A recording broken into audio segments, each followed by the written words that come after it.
This is a podcast by the Straits Times. So, Audrey, what is on the climate menu for today? Do you have something tasty? Well, I would say so, David. I thought that today we could possibly talk about cultivated meat and, the whole boom and bust cycle that we have been reading about, this kind of novel food in recent years. So I thought that it's time that we talk about it because in 2020, cultivated meat got a lot of attention because Singapore became the first country in the world to approve the sale of cell cultured-based meat. And in essence, that means that the meat is not harvested from a cow or chicken at slaughter, but due to cell culture, the cells are grown in a laboratory, in a bioreactor, and then that is used to make the meat product. So when that first happened, there was so much fanfare. People were saying this is a really sustainable alternative to meat. It could really help alleviate a lot of not just climate and environmental problems, but also health concerns. Because if you are growing cells in a bioreactor, you technically don't need to feed antibiotics to your livestock anymore. So that was in 2020, and here we are in 2026. And somehow I feel that there's been a lot less attention on cultivated meat products. So that really spurred me into thinking about we should talk about that, right? Do we still need or do we still hope that cultivated meat can become a staple on our plates, whether in Singapore or globally? What do you think? I think it's the future for a couple of reasons. I mean, if you look at the appetite for red meat, it's despite all the efforts to try to get people to cut back, it's still in demand. If you look at the sheer number of cows, sheep, and chicken and so forth, there's just so many of them. And the land taken up, to grow cows and sheep, it's just enormous. It's not sustainable. And, so much deforestation has occurred at the hands of ranchers and so forth. So we have to find another way. Welcome to Green Pulse, an environmental podcast series at the Straits Times, where we aim to provide you with a unique Southeast Asian perspective on global environmental challenges. I am Audrey, one of your co-hosts. And I'm David, and I'm the other co-host. So before we really get into detail about whether or not cultivated meat has a future on our plates and palates, we should discuss what the difference between cultivated meat and plant-based proteins are. So I think in a nutshell, one way I would kind of classify it is that cultivated meat is meat. You are eating animal cells, whereas plant-based protein, you are actually eating products from plants that are designed to mimic the taste and feel of a meat product. So that could include products like chicken nuggets made from mushrooms, or even I've had chicken nuggets made from jackfruit. So it tastes like, the texture tastes like a proper chicken nugget, but there's no meat products or no animal products in it. Yeah, and there's beef burgers made from plant material and sort of coloured with beetroot to make it look a bit sort of... Yes, impossible. Yes, that's it. Yeah. Burgers and so on. Yeah. So I guess why the food sector even start thinking about all these alternatives to conventional meat products in the first place? Well, I think, as I said before, our current agricultural sector in many ways is not sustainable. If you look at livestock supply chains, right, just on emissions basis, it's 14-15% of global greenhouse emissions according to the United Nations Food and Agriculture Organization. Yeah, and that's not insignificant, 14%. It's huge, yeah. And as I said, the land area taken up for cattle and dairy farming, it's also just eye-poppingly huge. Can you imagine the area of the Americas, so the US, South America? That area globally is taken up for production of meat and dairy.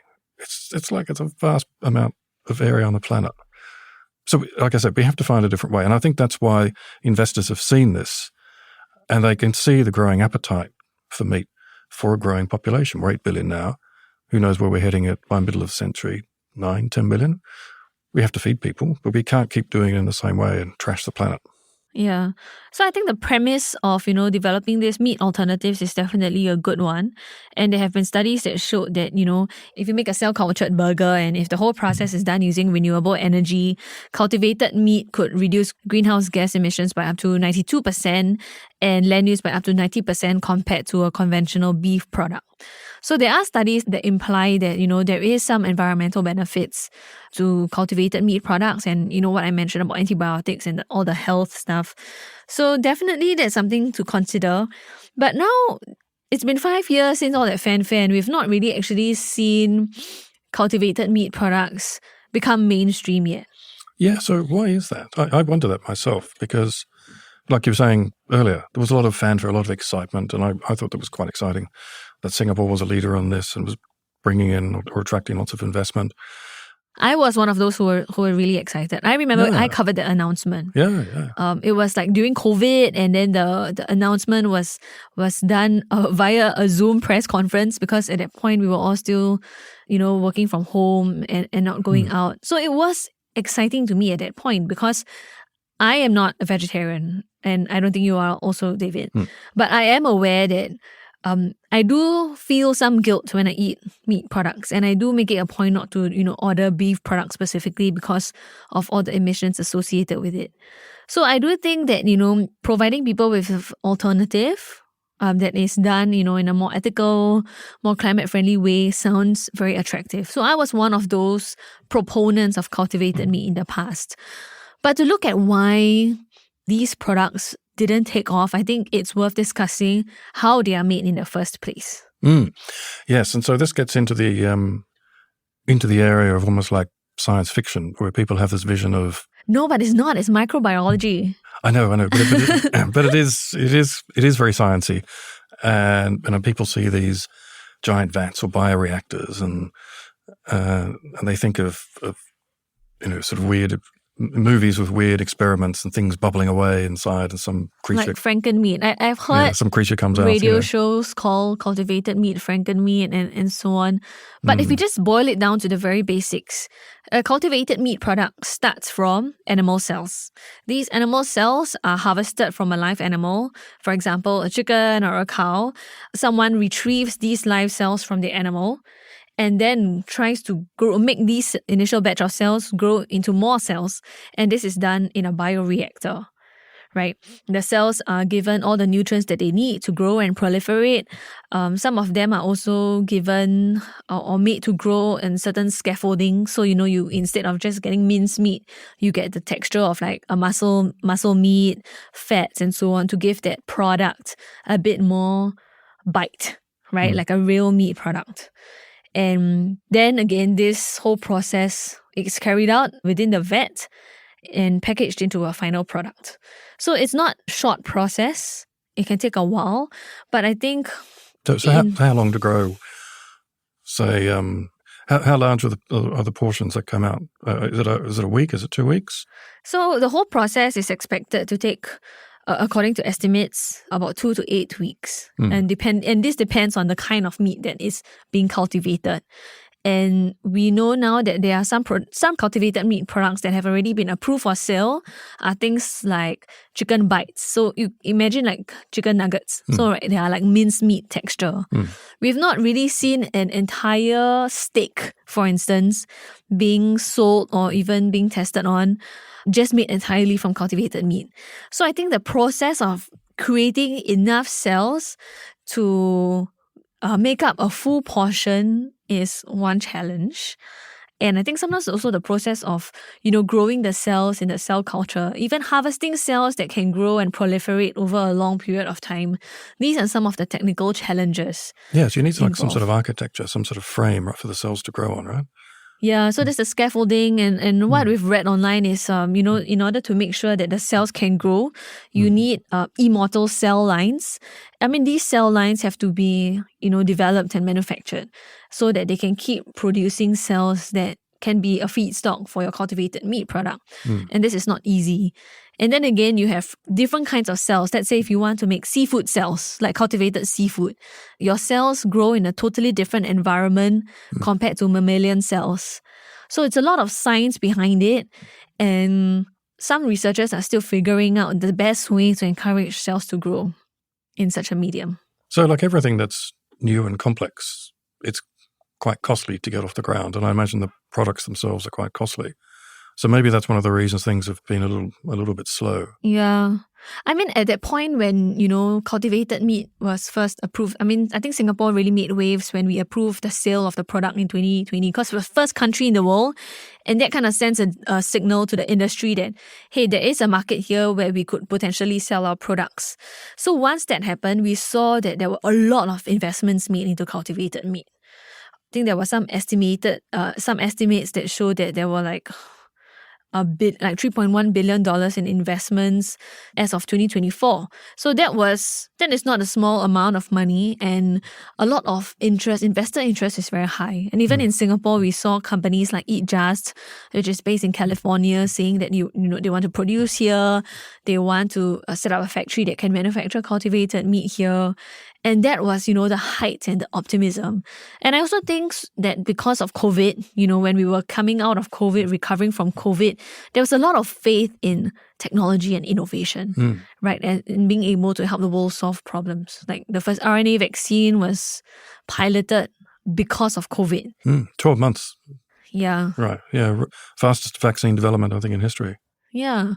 So I think the belief in science, the belief in innovation to solve a lot of problems, whether it's the pandemic or even things like climate change, it was very high. So there was so much interest. But now... Well, I think it'd be good to see that interest continue. And I guess when you have a lot of interest in a nascent area, you have a lot of people excited and investors chasing it. But I think last year or the year before, we were talking to somebody about this from the National University of Singapore, and they said one of the reasons this is kind of faltered is because there are lots of these startups, but they were kind of replicating pretty much the same technology. And what they should have done was pool resources and consolidate rather than burning up all the money doing the same thing. So I think that's also part of the problem. But that is always the case when it comes to private companies leading the charge, right? Yeah, because everybody wants to be first. That's everybody wants to crack the code and be the most innovative and win the prize. But to me, the prize is potentially huge, obviously. If you can come up with cultivated meat, be it beef, lamb, chicken, seafood, that tastes the same, that is affordable, and that people can trust. Because I think there is that element there that people are still not sure about this stuff. Yeah. I think the market's enormous, but it's that cost issue as well. Yeah, the cost. I do wonder, why is it that we've not really heard about any technological breakthroughs in cultivating cells since the hype first started. I mean, I do acknowledge that 5 years, 6 years is not a really long time in science and that things are incremental and built upon each other. But I mean, I've also heard some commentators say that because the research is led by private companies who also have to deal with other things such as customer acceptance, we see a lot of the money actually going into marketing rather than science. I mean, I don't have the breakdown, right? I mean, this is just what people are talking about, but you can kind of see some of the marketing gimmicks that have been coming out from this sector. There was a firm that, made a meatball from woolly mammoth cells.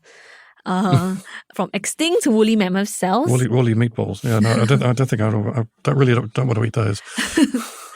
But I mean, it's interesting that what companies are doing to try to promote acceptance, right? I think many of us, you, David, me, Hadu, our producer, we are all keen to try. And I think you and I, we have tried it at media events. But if you ask the general person in the street, they might say, yeah, if you ask them about it, they may say they want to try. But it's not something that they would think about when they're grocery shopping. Yeah. And to be honest, I don't think initially the environmental benefits might be top of mind for people. I think, again, it's cost, it's safety. Is this stuff safe to eat? What is it going to do something strange to me? Or is it just normal, like eating normal meat? It's a process, I think. It's a learning curve. And even one more thing is that, cultivated meat, the benefits of cultivated meat was built based on the premise that it is more environmentally friendly. But then again, if you really look into the process of cultivating these cells, you wonder if it's 100% ethical. So one example is one of the nutrients needed for these broths is actually called bovine serum, fetal bovine serum. And there are multiple research papers online that show that this serum is actually extracted from pregnant cows, so they have to go to slaughter and then these cells are extracted from them. So it is not entirely cruelty-free, although there are some companies that are trying to think of nutrient serums that do not require the use of this fetal bovine material. Yeah. So I don't know. And then another thing is because it takes a while for these products to be made, what we see now is that some companies are selling hybrid products. So they don't sell you an entire, nugget that's made 100% from cultivated cells. I think the last time we heard about this is when Eat Just rolled out a hybrid kind of nugget that is only made of 3% cultivated meat. That sounds like a marketing ploy. Yeah, I mean, you can see where the company is coming from because, it takes time to produce these cells and so on. But 3% is really negligible, I think, to the average consumer. I wonder too if, to what extent the agricultural sector is getting behind this technology or they want to slow it down or thwart it. It's the same for any incumbent, right? If they're wary of some newcomer which might sort of cut their profits or destroy them. It's nature to sort of, it's like the fossil fuel industry had tried for years to kill off the renewable energy sector or certainly slow it down. They're still trying, but they've failed. Yes. Don't tell Donald Trump that. So agriculture is a multi-trillion-dollar business, right? Growing cattle, chicken farming. And I think in the US, we did see some states, the governors of certain states, banning cultivated meat. And I think Italy also banned cultivated meat, even though they had not even approved it for sale, in response to some concerns from the livestock sector that it could affect their bread and butter. So I think there's a bit of that too, a bit of agriculture and industry pushback that we should be aware of. But I honestly don't think the lobby groups are the main obstacle to why cultivated. No, I think it's technology. It's technology and investment. Yeah, I don't know the scale of investment now. Maybe you have a better idea as to whether it's tapered off or whether maybe people are just waiting for a certain breakthrough. So based on our reporting, we have done a couple of stories that show that there is definitely waning investor interest. And we also see some movement in the cultivated meat industry. Some companies have merged, some have stopped production. So for example, in 2020, Singapore gave approval for one of the products from Eat Just, right? The cultivated chicken nuggets. And the last we heard was that a factory in Bedok that was supposed to produce this had paused production. Yeah, and we are not sure yet whether they have resumed, but we have not heard anything about the products yet. And I think we've also seen in other countries, in other places, similar reports about how the cultivated meat industry is also, feeling the backlash from declining investor interest. Yeah. But in Singapore, I think last year or so, I was at a bar and I saw that they had on their menu cultivated quail products at New Baru by I think it's a company called VOW, VOW. Yeah, so I don't think that they have folded entirely. There are definitely still some green shoots, peeking out from the ground. But as a consumer myself, and as someone who reports on the environment, I am now starting to think whether we should put a lot of our hope and money into cultivated meat. I feel that I have had a change of mentality and attitude towards these products because we're also seeing a lot of alternatives, meat alternatives come up that are equally tasty. Like plant-based? Plant-based. So for example, seaweed. Yeah. And now some innovative chefs are also creating a very tasty plant-based food. Recently, I had a mala portobello sando, and it was really tasty. Yeah. So, what do you think, David? Well, I'm not ready to give up on cultivated meat as an idea, or certainly as an investment just yet. I think we've made clear it's early days, and I think a lot of people in the early days didn't think renewable energy was ever going to amount to much. And then all of a sudden, persistent investment brought down the cost, improved the efficiency, and then it just took off because suddenly the costs made sense. it might take another 5 or 10 years before we get some of the key breakthroughs, some of the formulations for the nutrient broths, or some of the other processes that bring down the cost, speed up production, and gradually more products come onto the market and there's more acceptance.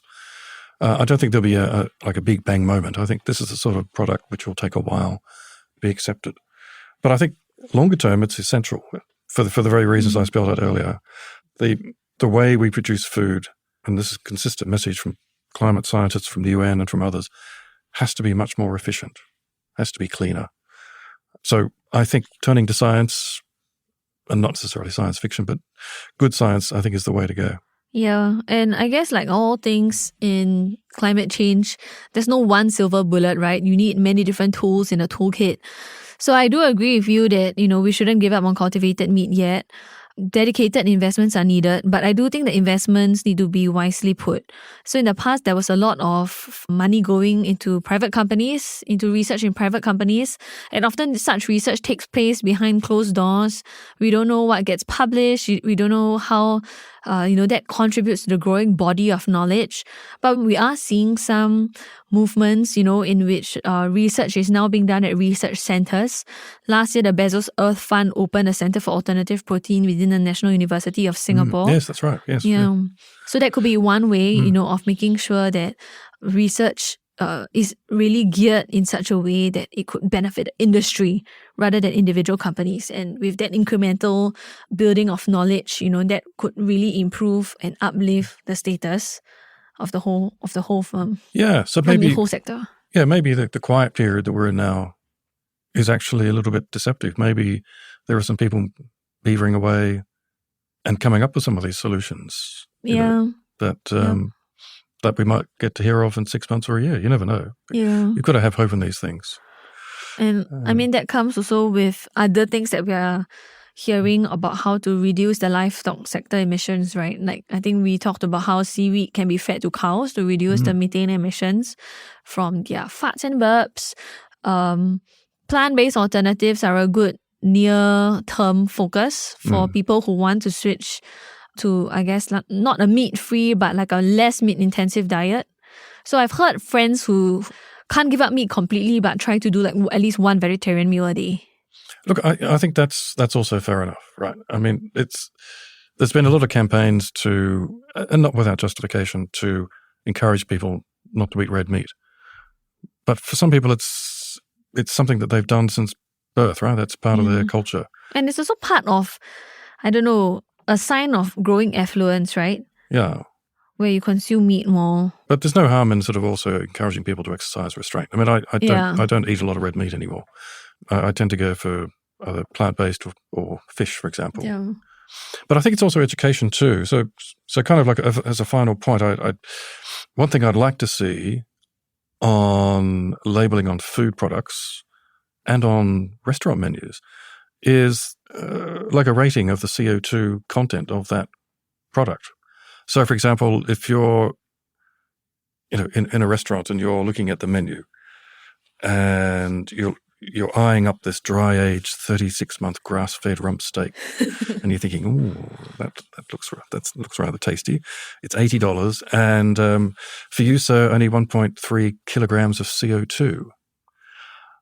What's the other alternative then? Well, so you could have the chef's garden vegetable lasagna at $40 and 300 grams of CO2. So then you at least have a choice, right? It's a way to be a little bit more informed, and it could be the same for like a coconut-based yogurt, right? Lower CO2 content versus one that made from ordinary dairy milk. I think that's definitely an interesting idea. Although I can see some problems in, for a country like Singapore that imports our food from so many different sources, it might be tough to the embodied carbon and all the transport. But one way about it is putting a CO2 value on steak imported from Brazil versus, steak coming from somewhere closer to home. And then you can still have your steak, but maybe through something that, comes from a nearby, Australia or New Zealand. Or, I don't know, cows that have been fed with seaweed instead of, I think that's definitely an interesting idea. It might be a bit difficult, but yeah. Seaweed tasting steak. Yeah. It's worth thinking about. Well, maybe you could have a dry-aged 36-month seaweed-fed rump steak instead. Yeah. I think it's about empowering customers with choices, like you said. Yeah. I guess could be interesting, but also making sure that they don't feel like they are losing out, right? For you and I, we may be convinced by the environmental argument, but I don't think many others would do the same. In fact, I know many people in the climate circles who crave steak every time they go to the COP, right? The climate change conference. Including some of the certain climate negotiators we know who we won't name. We have to remove this one. But yeah, so definitely I think good food for thought this episode. And with Chinese New Year coming around, I think another way to reduce the environmental footprint is to not waste food.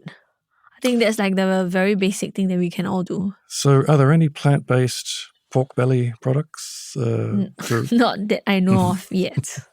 I remember doing an interview some years ago about people trying to develop plant-based bakwa. Yeah, but I've not really heard any developments on that since. That could be more possible. Yeah. Yeah. I think mushrooms kind of offer good texture that is reminiscent of meat. Yeah, which is why I really like my mala portobello sando. I found it satisfying enough. Well, so let us know your thoughts on cultivated meat, plant-based protein, or how you are trying to do your part to reduce the environmental footprint of your diet. And if you are listening on Spotify, you can leave us a comment directly on the Spotify app. And I think that's a good place for us to end off. Once again, I'm Audrey Tan. And I'm David Fogarty. And tonight I'm going to have a plant-based dinner. You can email us your thoughts on this episode. Links to our articles and how to connect with us on social media are in our show notes. And if you would like more environmental news and how it resonates with us here in Southeast Asia, don't miss subscribing to the Green Pulse newsletter on LinkedIn as well. This episode was edited by Hanju Rahim. Thank you for listening. Send your feedback to podcast@sph.com.sg.